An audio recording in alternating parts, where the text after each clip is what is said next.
জেহাদি জোশকে কোনোভাবেই দাবিয়ে রাখা যাবে না রিদওয়ান। ভুলে গেলে চলবে না কি উদ্দেশ্যে তুমি দুনিয়াতে আসছো। আমাদের সরকার শ্রমিক বান্ধব বলেই এই নিম্নতম মজুরি নির্ধারণ করেছে প্রথমবারের মতো।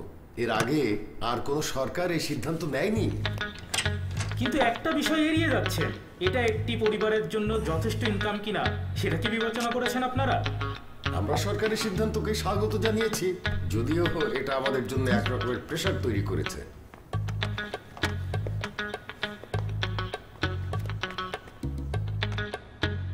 আমাদের সরকার বাক স্বাধীনতা নিশ্চিত করেছে বলেই আপনি এমন সরকারের সমালোচনা করতে পারছেন।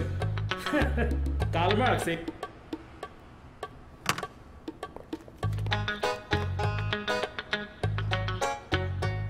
সম্ভব না। মালিকের সম্পর্ক যেখানে একটা যৌথতার মধ্যে দিয়ে এগিয়ে যাওয়ার কথা, তখন প্রতিপক্ষ হিসেবে আপনাদের এই ধরনের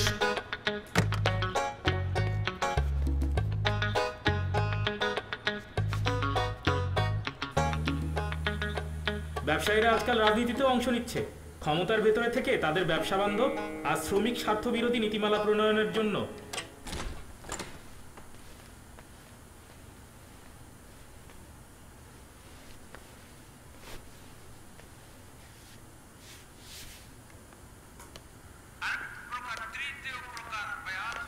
কিরে, কবে যাচ্ছিস?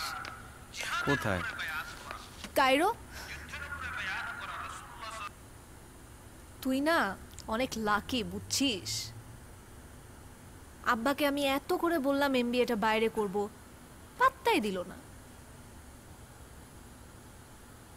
তুই আবার ভাবিস না আমি আব্বার জন্য বসে আছি। আমি এমবিএটা বাইরে করবই, নিজের টাকায় করব, কারো স্পন্সরশিপের দরকার নাই আমার। কবে করবা? তোমার তো বিয়ে কয়দিন পর।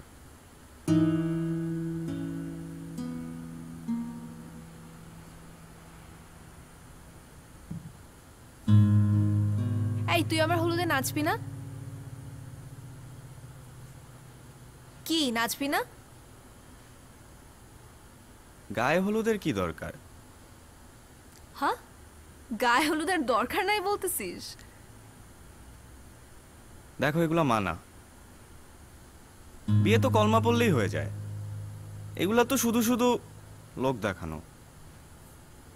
ওহো মা, আমার বিয়েতে মানুষজন আনন্দ করবে না?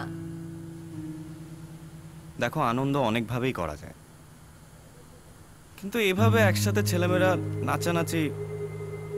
ও হ্যালো, এখনো খুঁজলে তোর ছোটবেলার অনেক নাচের ভিডিও পাওয়া যাবে। আসছে। এই, তোকে এগুলো কে শিখেছে বলতো? এসব মাথায় কে ঢুকেছে তোর? ফেসবুকেও তো দেখি সারাক্ষণ কি না কি শেয়ার দিস। তুই কি সারাক্ষণ এগুলা নিয়ে পড়ে থাকিস?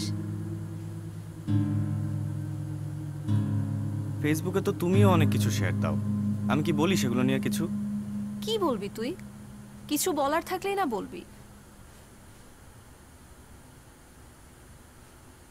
নাকি তুই ওমেন এম্পাওয়ারমেন্টেই বিলিভ করিস না?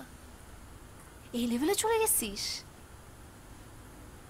তোমার উইমেন এম্পাওয়ারমেন্টের সাথে আমার উইমেন এম্পাওয়ারমেন্টের থিওরি মিলবে না। উইমেন এম্পাওয়ারমেন্ট কোনো থিওরি না, এটা একটা ফ্যাক্ট।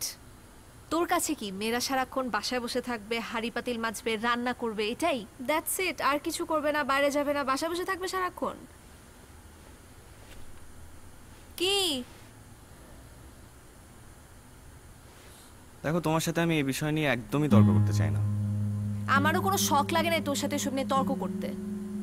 পাথর যুগে পড়ে আছে, আসছে আবার এটা করা যাবে না, ওটা করা যাবে না। তোর আমার বিয়েতে কোনো আনন্দ করা লাগবে না।